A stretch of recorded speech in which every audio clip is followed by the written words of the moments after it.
आज चाहिँ यो किप लेभल 5 को क्लास सक्यो होइन। यो अनलाइन क्लास थियो, मैले लगेको अस्ति 1 महिनाभन्दा बढी भयो है। अनि यो क्लास चाहिँ के थियो कस्तो थियो आज म तपाईँहरूलाई यो भिडियोमा भन्न गइरहेको। टाइम छ भने सुन्नु होला, तपाईँहरूलाई किपमा चासो छ भनेपछि, नत्र भने नसुनेकै राम्रो है। यदि पछि भविष्यमा तपाईँहरूलाई किप दिने मन लाग्छ, ल्याङ्ग्वेजप्रति अलि मन छ भनेपछि एकचोटि सुन्नु होला। र म तपाईँहरूलाई आज सबै कुराहरू भन्नेछु। यो चाहिँ किपको चाहिँ लेभल 5, मैले लेभल 3, 4 कुनै पनि दिएन, डाइरेक्ट 5 मा उक्लिएको म चाहिँ है टपिकबाट। यसको च्याप्टरहरू चाहिँ 8वटा च्याप्टर थियो। 8वटा च्याप्टरमा चाहिँ 49 लेसन भनेपछि 49वटा लेसन थियो। अनि यसको बारेमा अब यो बुक भनेको चाहिँ किप भनेको चाहिँ कस्तो थियो भनेपछि चाहिँ कोरियाको मुनुवाहरू है, अनि त्यसपछि यहाँको हिस्ट्री, यहाँको जियोग्राफी, यहाँको ल, अनि यहाँको एजुकेसन, यहाँको कल्चरहरू भयो त। 8वटा च्याप्टर थियो है, यति धेरै थियो। सावे कम्युनिटीको बारेमा थियो। 8वटा च्याप्टरमा 49 लेसनहरू थियो। अनि यो चाहिँ आज सक्यो, यो सब सक्यो है। यतिसम्म पढ्यो, धेरै कुरा जान्यो है यो बुक पढेर। मलाई आफ्नो देशको बारेमा त्यति धेरै थाहा छैन, नेपालको बारेमा। यो कोरियाको बारेमा चाहिँ साँच्चै धेरै थाहा भयो यो बुक पढेर। अझ पढ्नुपर्छ, अब याद त छैन तर धेरै कुराहरू थाहा भयो है। अनि यो चाहिँ अर्को बुक थियो, यो चाहिँ सानो नोट भनौँ होइन, यहाँबाट पढेको कुराहरू केही लेख्ने। अब जस्तै मैले यो साइडमा लेखेको छु नि, देखाएको छैन हो, यो साइडमा लेखेको छु नि, हो यस्तै थियो होइन। के बुझेपछि क्वेसनहरू यसरी गर्ने, सबै इन्टरनेटबाट हेरेर लेखेको मैले, अनि बुझेर लेखेको। यो चाहिँ पछि पढ्नुपर्छ भनेर। यस्तो जियोग्राफीको बारेमा पढ्नुपर्ने, कोरियाको। आफ्नो नेपालको जियोग्राफी थाहा छैन है, तर यो चाहिँ किन हो भनेपछि चाहिँ पछिको लागि भनेर चाहिँ मैले यो सन्थेक गरेको होइन, चुज गरेको।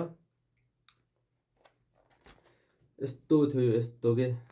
अनि यसमा चाहिँ अब ल्याङ्ग्वेज मेरो त्यति राम्रो थिएन होइन, तर बुझ्न चाहिँ बुझ्यो सबै। म्यामले भनेको त्यस्तो गाह्रो भएन यो क्लास लगाउन। अब यो क्लास चाहिँ अनलाइन क्लास थियो हाम्रो। यो चाहिँ 7 महिना 17 गते है, कतिबाट भयो है, लगभग 6 दिन, कति दिन भयो।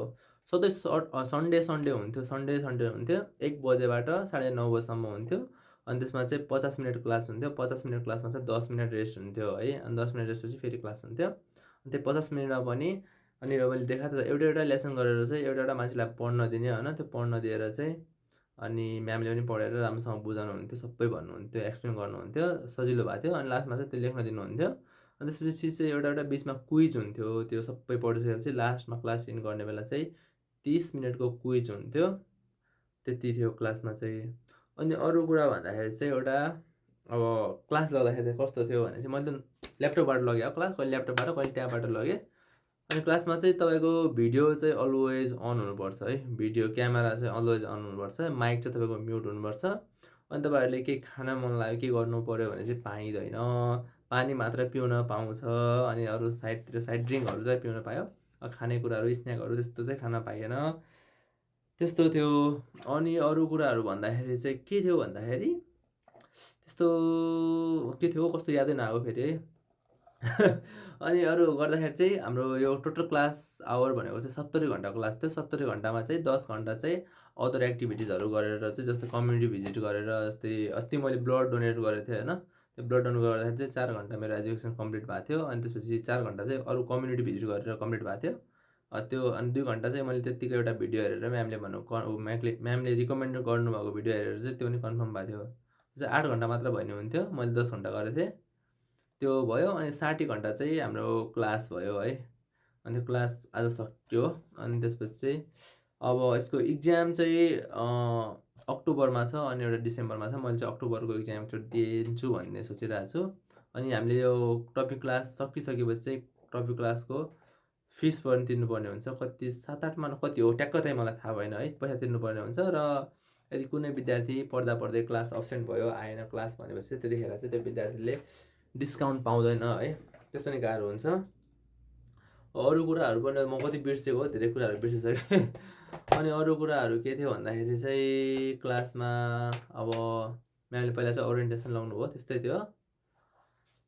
अनि मैले चाहिँ बनाएको छु नोटहरू चाहिँ आधा 39 च्याप्टर भनेपछि मैले 25 च्याप्टरसम्म चाहिँ कहाँ गयो मेरो कपी, यो कपी पनि आत्ता सकिसक्यो। यतिसम्म मैले नोट बनाएको, यति मेहनत गरेर बनाएको नोट है, पास त कसो नभएला। यति नोट बनाएको, यो सब नोट बनाएको मैले एउटा च्याप्टर गरेर। अब यो पढ्नुपर्ने छ है। अब भ्याकेसन पनि सकिन लागिसक्यो, क्लास अब आउनु लाग्छ, फेरि टाइम हुने कि होइन, टाइम मिलाउनु पर्छ। यति थियो। अनि तपाईँहरूले चाहिँ अब यो टपिक गर्नु भएको छ भने चाहिँ टपिकबाट चाहिँ किपमा जाँदाखेरि राम्रो हुन्छ भन्छु म, किन मैले पनि त्यसै गरेर चाहिँ अहिले डाइरेक्ट यो किप 5 लगिरहेको। अब यसको इक्जाम दिने सोचिरहेको छु।